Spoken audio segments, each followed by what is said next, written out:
Okay, I just picked up my fifth SC Box 2. It's a Goldshell SC Box 2. And so I use it to mine SCP, which is the utility token for the SCPrime network. And I'm going to show you some stats up here.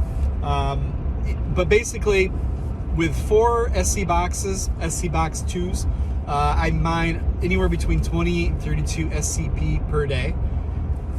So with the fifth one coming, you know, I'm really hoping for around 40 SCP per day.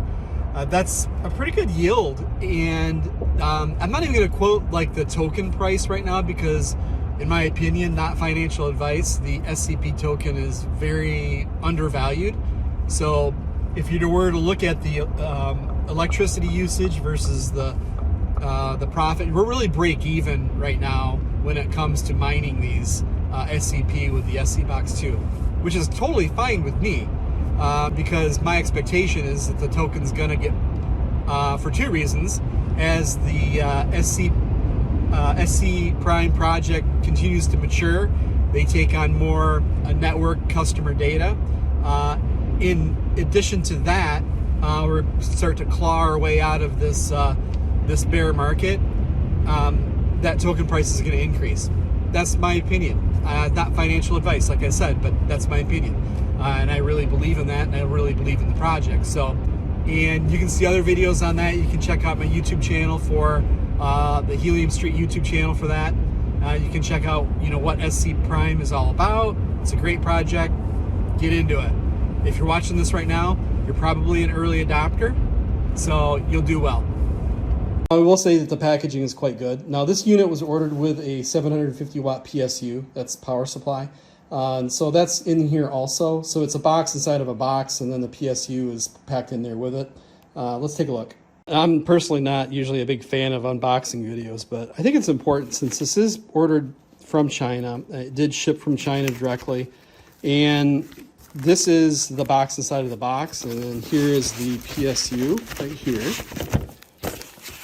See, that's, you know, like adequately wrapped with foam, and it's wrapped up with some cellophane, kind of like a stretch wrap. And so that's the PSU, and I'll pull that apart here in a minute. And then it also has the 110 volt power supply cord. And then here's the unit itself. Pull it out. This is the Goldshell SC Box 2. All right, so we'll go ahead and open her up here. Now, first things first, it's like about 3/4 of an inch of foam on the top. This is real simple. There's not a whole lot in here. Here's the card, not only for customer service, but also the getting started guide. How to find your miner on your network is also included on this card. And one important thing that you should do when you pull the miner out, I don't think I can do it with one hand here, but you need to pull it out of here and you need to shake it and make sure there aren't any loose parts inside of the miner.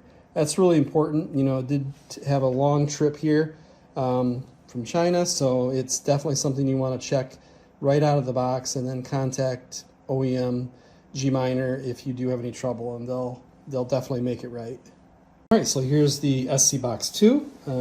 This is the front of the miner. It has not a lot on the front of it here.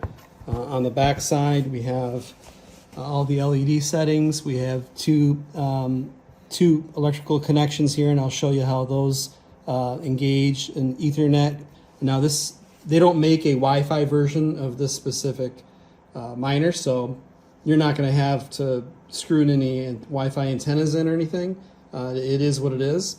And I think I've shown you in some other videos on how I make it into a Wi-Fi unit, and I'll show you that here in just a minute also.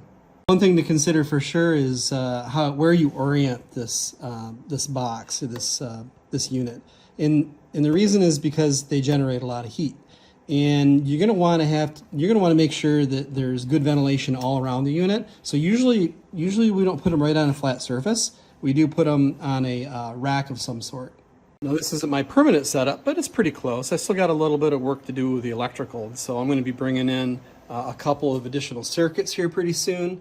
I'm going to be putting in 2 dedicated 20 amp circuits for 110. I could go 220 with this type of a circuit because these power supplies can accept up to 220 volts, and so that's an option. But in my case, with the way I have my electrical setup here, there's no real reason why I need to go with anything higher than 110 volts. So I'm going to go ahead and set this unit up. And so you definitely want to make sure that you have good ventilation. That's probably one of your main priorities. And so as you can see, I have all these units standing on top of metal racks.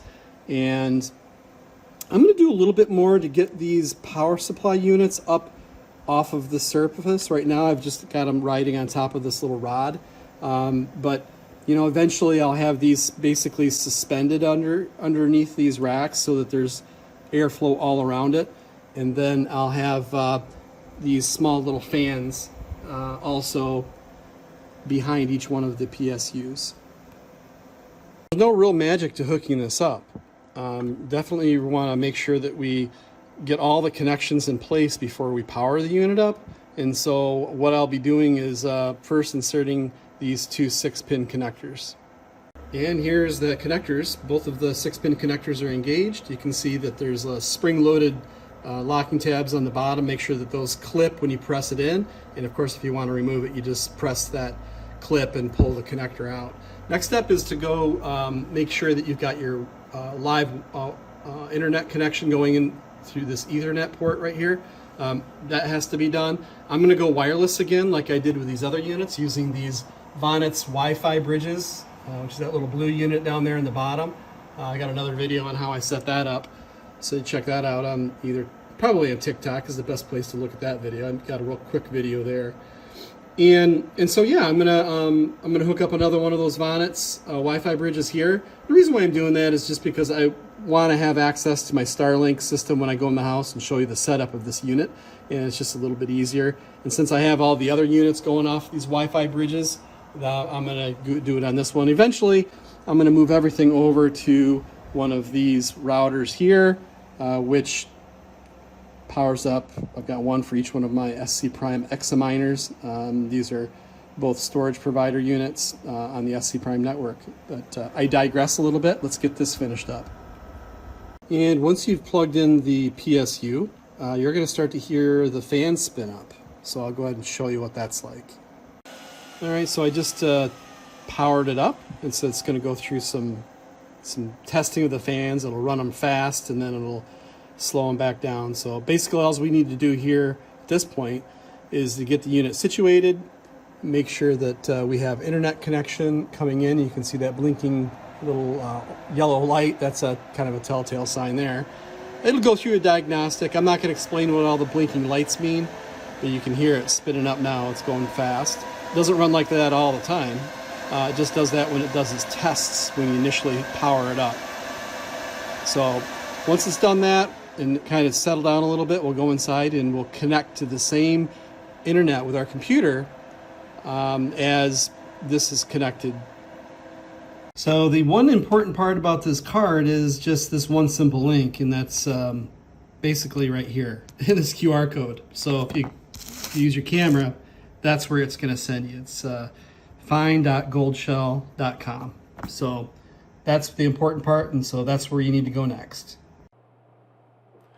So now that you've gone to find.goldshell.com, it's going to bring up all the miners that are on your home network. Okay, when I say your home network, it's the computer and your new SC box. They should be connected to the same Wi-Fi or the same Ethernet, the same router, basically. Okay, they got to be on the same network. And if they're all on the same network, you're going to see all the different devices that are on that network as well. Goldshell devices. So in this case, you'll see that I've got 5 SC boxes here. You can see this one right here that was the update time is 41 minutes ago versus all these that are 6 days ago. You obviously need to pick that. And so that is your IP address of your miner. So you basically just copy that and then open up a new browser, paste in that new, paste in the new miner's IP address, hit enter. Now you're going to open up the miner. Okay, so you got to make sure you go in the upper right hand corner and you need to change it to English. And then if you, I'm going to go ahead and lock it, and then I'm going to go ahead and unlock it. And then I'm going to put the password 1, 2, 3, 4, 5, 6, 7, 8, 9. Unlock.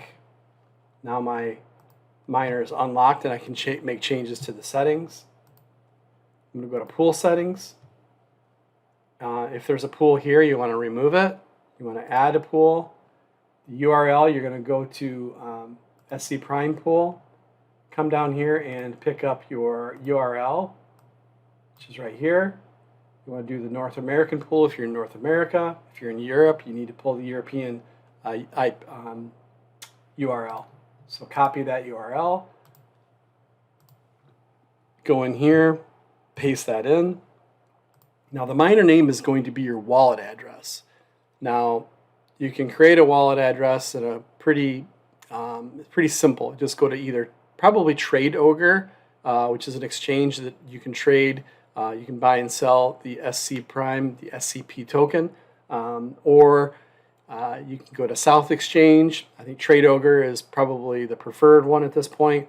Or in the case that, in my case at least, where I have storage providers, I've got 3 examiners and 4 DIY units. I can just pull a wallet address off of any one of those units and I can put that in here.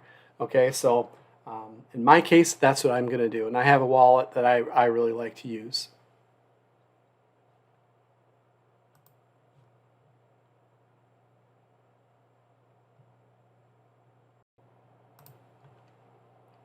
Okay, so now that I've got my wallet address in my clipboard, I'm simply going to go in and I'm going to paste it in. And there's no password. You just leave that blank and then you click apply. Once you've done that, you're going to see that it drops it all in here as one of your pools. In a minute here, this will turn green. Right now, if you were to go out to the location where I have the miner, which is out kind of in my detached garage, you'll hear the fans start to spin up. And so if it was sitting right in front of you, you would notice that. The fans would start to spin and it would make a louder noise. What it's basically doing is it's starting itself up.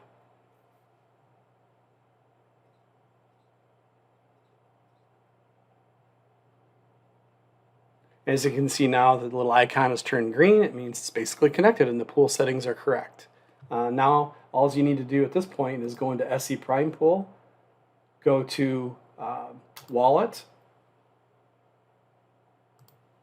and I'm going to basically take that same wallet address and I'm going to paste it in and submit it. And now basically it's looking at this specific wallet, and we're going to now be able to watch the SCP token update every 3 minutes down here in the lower right hand corner. You're going to see a portion of SCP drop in every 3 minutes, and you're done. So I hope you guys have enjoyed this. Leave a comment if you have any questions. I'd be glad to help you out. Thanks a lot, and we'll see you next time.